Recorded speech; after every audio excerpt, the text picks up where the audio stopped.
I hear the beat, it's in my chest, got me feeling some kind of way. I confess the rhythm takes over. No. Bonjour à tous et à toutes. On se retrouve aujourd'hui pour une vidéo tag milieu d'année. Alors, j'ai repris les questions de la vidéo de Séverine, donc qu'il est bien ce livre, pour me donner quand même voilà, une idée de questions. J'avais déjà vu d'autres personnes qui avaient fait cette vidéo. Je suis un peu en retard, j'avoue, mais bon, voilà. L'essentiel, c'est de faire cette vidéo, enfin, quand j'ai le temps aussi. Je suis désolée, je suis très occupée avec ma boutique aussi, le travail et la vie à la maison. Donc, on y va. C'est parti pour la vidéo tag du milieu d'année. Alors, première question. Combien de livres j'ai lus depuis le début de l'année? Donc, j'ai lu 41 livres. C'est pas trop mal, mais c'est pas ce que j'aurais espéré. On verra si d'ici la fin de l'année, mon challenge personnel, si je vais y arriver. Hein, on verra ça en fin d'année. Tes 3 meilleures lectures depuis le début de l'année. Alors, mes 3 meilleures lectures, c'est Le Rossignol d'Anne-Gaëlle Huon. Un énorme coup de cœur pour cette autrice et puis pour cette histoire magnifique d'enfance, de rancune et de beauté de nature. Enfin, c'est un livre fabuleux, une histoire une leçon de vie aussi. Ensuite, le deuxième, c'est « Et ensuite le silence » de Rose Mallet, qui est un énorme coup de cœur aussi, dû à ses twists et à cette histoire de fou, et cette histoire qui peut être totalement vraie, malheureusement. Et mon troisième coup de cœur, si on peut dire, oui, parce que ce sont des coups de cœur de toute façon, mes meilleures lectures, c'est Mon cœur a déménagé de Michel Bussy.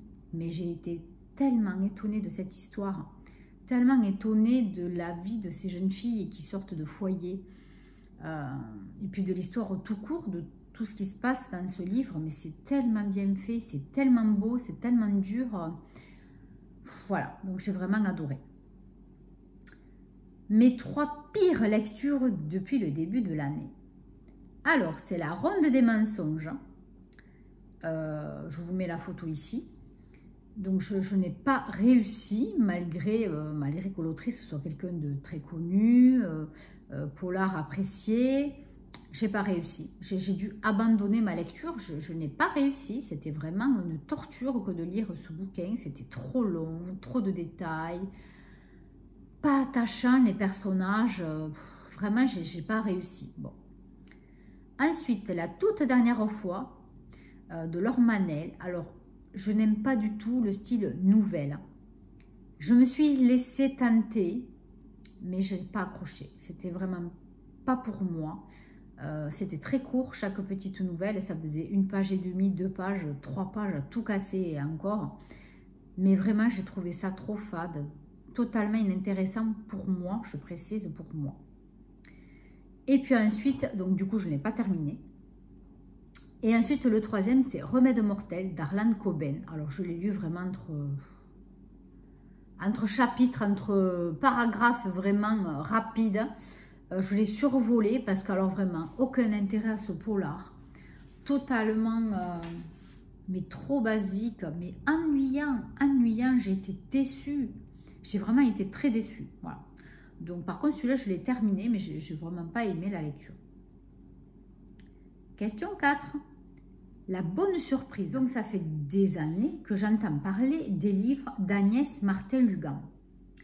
Et puis, ben, un jour, j'en ai téléchargé un. Et c'est vrai qu'il est resté donc des mois dans ma liseuse. Et puis, ben, évidemment, ben, pour cette année, je me suis dit, il faut que tu liquides tous ces bouquins, tous ces e-books que tu as. Donc, je l'avais mis dans ma liste. Et j'ai téléchargé, donc j'ai toujours cette musique dans la tête. Alors je me suis dit, bon, ça va être un truc vraiment gnangnan, ça va être plan, ça va être ennuyant. Et donc, comme vous devinez, j'ai été très étonnée, une bonne surprise donc, de ce livre. Donc l'histoire est très intéressante. Les personnages sont très attachants. une histoire qui peut être totalement vraie, des personnages authentiques, la vie de tous les jours, une histoire voilà, qui peut être vraie. Donc ça m'a touchée. Et c'est tellement bien écrit, très simple, mais intéressante comme écriture. Voilà, qui vous touche quand même au niveau des émotions, qui vous touche dans le cœur. Voilà, donc j'ai été très très surprise par ce livre et bonne surprise. Donc c'est vrai que je me suis dit, il faudrait que j'essaye encore d'autres bouquins de cette autrice. Bon, je n'ai pas encore eu l'occasion, mais je vais essayer. Voilà. Donc la grosse déception, ben, écoutez, ça c'est la question 5, ça reprend un petit peu la question 3. La pire lecture, ben, c'était vraiment la ronde des mensonges. Voilà, parce que je suis déçue. Par rapport à l'autrice, voilà, qui était quand même, qui a fait pas mal de bouquins aussi. Bon, voilà, quoi dire de plus, je vous ai déjà parlé sur la question 3. Voilà, pas assez de contenu intéressant, captivant. Question 6. Le tout dernier livre arrivé dans ma palle. Alors, le problème, c'est que j'ai fait une grosse commande sur la bourse aux livres, comme vous savez. Et donc, j'ai beaucoup de livres. Voilà, j'ai commandé à peu près 6 livres, dont plusieurs de Franck Bouissa. Et voilà, je suis très, très tentée de déjà glisser et de lire un de ces livres. Donc, du coup, oui, je n'ai pas un livre, mais j'ai plusieurs bouquins. J'ai pris Mauvaise étoile de R.J. Ellory. Donc, j'en ai entendu une grosse revue. Voilà. Et pas qu'une d'ailleurs, de très bonne qualité. Bon, donc je me suis dit, celui-là, un jour, il faudra le lire. Ensuite, de Franck Bouissa. Donc, j'ai acheté Plateau, Grossir le ciel et Né d'aucune femme. Voilà. Ensuite, de Maud Ventura, j'ai pris Mon mari. Celui-là aussi, il me botte, mais vraiment bien. J'ai pris aussi de Claire McIntosh, Te laisser partir. Donc celui-là, je ne sais pas pourquoi, je l'ai pris. Je ne sais pas. Parce que, oui, j'avais entendu parler de Claire McIntosh, mais pas forcément de ce livre-là. Donc, c'est qu'il ne devait pas être très cher. Voilà, je crois que je l'ai payé 2,15 €, quelque chose comme ça. Et ensuite, le dernier, Darwin, de Colin Neal. Donc, Colin Neal, comme je vous avais dit, j'avais énormément aimé, même j'avais un gros coup de cœur pour Seules les bêtes. C'est un livre magnifique que je vous conseille réellement. Ça parle du milieu rural hein, aussi, mais un peu comme Franck Bouissa, mais un peu plus récent. C'est beaucoup plus récent, c'est de nos jours à nous. C'est magnifique, vraiment, c'est un top. Donc j'avais envie de continuer, voilà, notre roman de cet auteur. Voilà, donc j'avais envie de le découvrir un petit peu plus. Voilà, donc là je n'ai pas qu'un livre, j'en ai acheté plusieurs. Ensuite, question 7. Le roman que tu attends le plus pour les 6 mois à venir. Alors, je me suis aperçue la semaine dernière que Karine Guébel va sortir un nouveau livre d'ici la fin de l'année. Il me semble que le titre sera Addict, mais je ne suis pas sûre. Hein. Je ne veux pas dire de bêtises. Hein.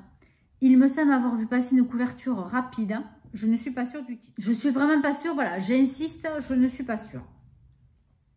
En tout cas, je l'attends. Question 8. Le livre que tu viens de finir, que tu es en train de lire, est le suivant à lire. Donc, le livre que je viens de lire, c'est Les Fragiles de Jérôme Garcin, donc qui parle d'une famille qui a subi voilà, beaucoup de drames, et dont un des enfants, bon, maintenant qui est adulte hein, au moment du roman, a l'X fragile, donc c'est une maladie génétique. Voilà, on parle beaucoup de ça. Livre très, très touchant, très beau, très intéressant et très court. Voilà, pour ceux que ça intéresse. Ensuite, le livre que je suis en train de lire, ben, c'est La femme de ménage de Frida McFadden. Et le suivant, alors j'avais marqué, oui, Artifice. Artifice de je ne sais plus qui, donc je vous le remets en photo ici, puisque je l'ai emprunté à la boîte à livres du travail. Et j'aimerais bien le ramener parce que j'ai vu qu'il ne restait pas grand-chose. Hein. Donc voilà, je vais essayer de vite le lire avant mes congés pour le ramener. Qui est un petit polar. Voilà. D'ailleurs, La quatrième de couverture me fait penser un petit peu à...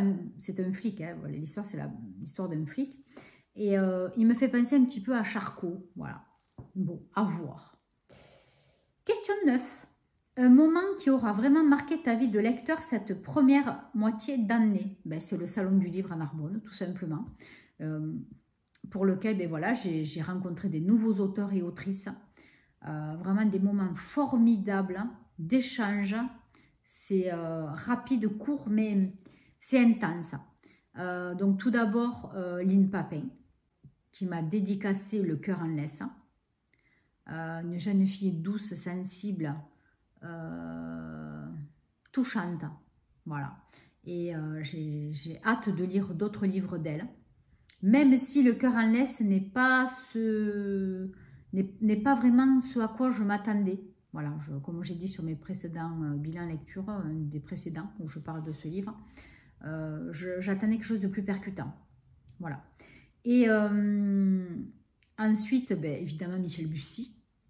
Voilà, formidable, simple, très gentil, rigolo. Céline Dangean, alors elle a un gros coup de cœur pour cette dame. Bravo. C'est une super, super personne, adorable. J'ai un coup de cœur pour elle. Vraiment, c'est quelqu'un de génial. Et après, j'ai rencontré d'autres auteurs un peu moins connus, notamment Sandrine Catalan-Massé, qui est psychologue, je ne sais plus trop quoi, sur Toulouse. Et voilà, elle a fait donc quelques livres. Elle a fait 3. J'ai lu, alors lequel j'avais déjà lu, bon ça vous le verrez aussi dans mes précédents vlogs. Comment ça s'appelle? J'ai mangé le titre du livre. Dépêche-toi, ta vie n'attend plus que toi. Excusez-moi, j'ai encore été coupée. Décidément, je ne peux pas faire de vidéo sans être tranquille. Mon mari qui m'appelle pour me dire que j'ai rendez-vous samedi matin pour changer mes pneus à la voiture. Si ça ne pressait pas maintenant, il pouvait m'appeler ce soir. Bon, bref, vous savez tout. Alors, donc, j'en étais où? Je ne sais plus. Oui, donc je parlais du Salon du Livre. Et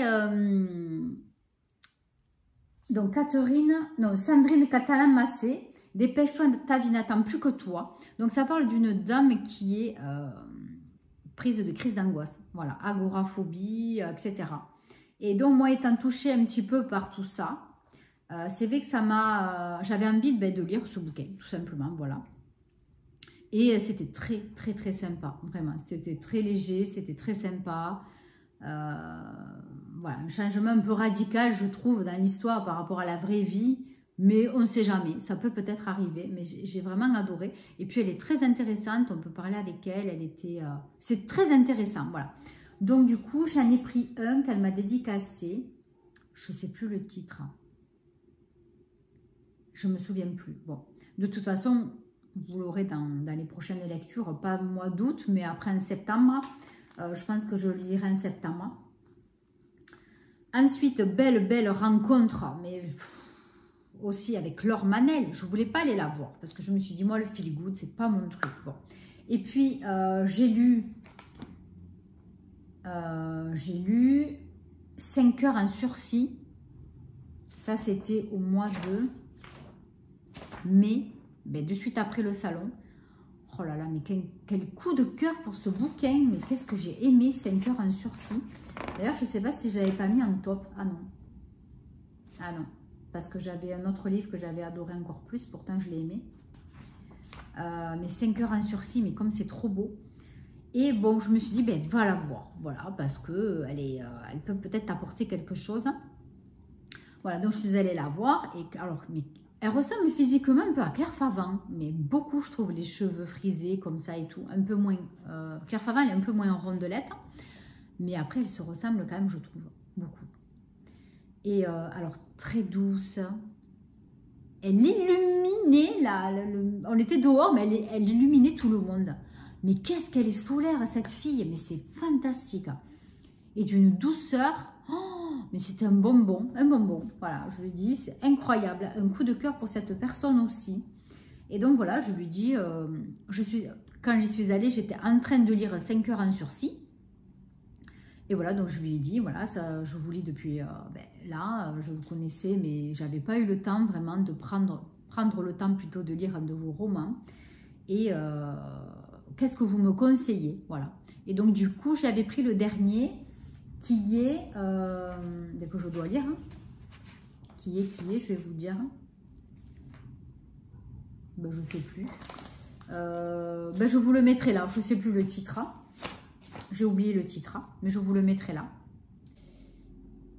Coup de cœur. Voilà. Et ensuite, je suis allée voir un auteur qui habite vers chez moi, enfin dans le Toulousain plutôt, qui fait des petits polars, voilà, qui parle des villes autour de chez moi. Voilà. Bon, il s'appelle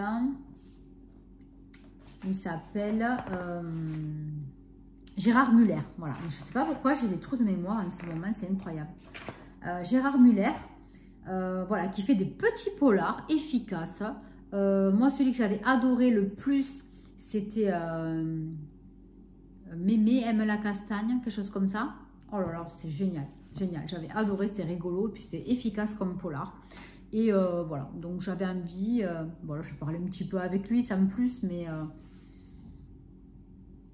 c'était bien. Voilà, c'était bien, c'était très sympathique. Ensuite, la dernière question. As-tu pris des résolutions pour les 6 derniers mois à venir ou que tu ne veux plus faire? Des choses que je ne veux plus faire. Et qu'est-ce que j'espère pour ce dernier semestre? Alors, des résolutions, non, pas du tout. Je n'ai pas pris de résolution d'ici la fin de l'année. Ce que je ne veux plus faire, j'aimerais ne plus m'éparpiller, respecter mes piles à lire, mais c'est trop compliqué. Parce que des fois, l'envie est tellement plus importante que la liste en papier. Et quand je vais à la médiathèque, voilà, je vois un livre, ben, je suis tentée. Voilà, point. Donc, mais on ne peut pas se changer. Donc ça, je pense que j'y arriverai pas. Et puis, je ne suis pas non plus quelque chose de très grave après tout. Et qu'est-ce que j'espère pour la fin d'année? Ben, j'espère lire plus. J'espère prendre plus le temps de faire mes chroniques lecture sur Instagram. Là, ça fait un moment que je n'en ai pas fait. Franchement, j'avoue, je suis débordée, je suis fatiguée, je fais trop de choses en même temps. Malheureusement, je suis obligée de faire un tri. Je suis incapable de tout faire. Ce n'est pas possible. Ma boutique me prend énormément de temps aussi. Tant mieux pour moi parce que ça fonctionne. La boutique fonctionne. Mais voilà, on ne peut pas tout faire dans la vie. Il faut que je m'y fasse. Voilà. Donc, voilà, c'est tout pour cette vidéo. J'espère que ce petit tag lecture vous a donné déjà des envies de lire certains bouquins que je vous ai présentés. À vous peut-être aussi de faire le jeu à la maison, de vous poser les questions et de faire un petit point. Voilà, ça peut être sympathique. Et on se retrouvera en fin d'année, au début janvier, voir si j'ai pas eu le temps encore de la tourner. Mais bon, le but, c'est vraiment de finir l'année complètement, donc plutôt début janvier, pour faire le point, 6 mois après, voir ce qui s'est passé cette année. Voilà. Sur ce, merci beaucoup d'être resté jusque-là. Likez, partagez, abonnez-vous. On va enfin monter un petit peu la chaîne, ça serait sympa. Dites-moi s'il y a des livres que je vous ai présentés, qui vous ont plu, que vous connaissez, qui vous ont donné envie d'être lus. Ben, dites-moi, parce que ça me ferait plaisir de savoir que je vous ai donné envie de lire un livre. Plusieurs, encore mieux. Voilà, donc sur ce, plein de bisous, plein de belles choses. Prenez soin de vous, de belles lectures. Et puis pour ceux qui ne sont pas encore partis, je vous souhaite de bonnes vacances. À très bientôt. Bye bye.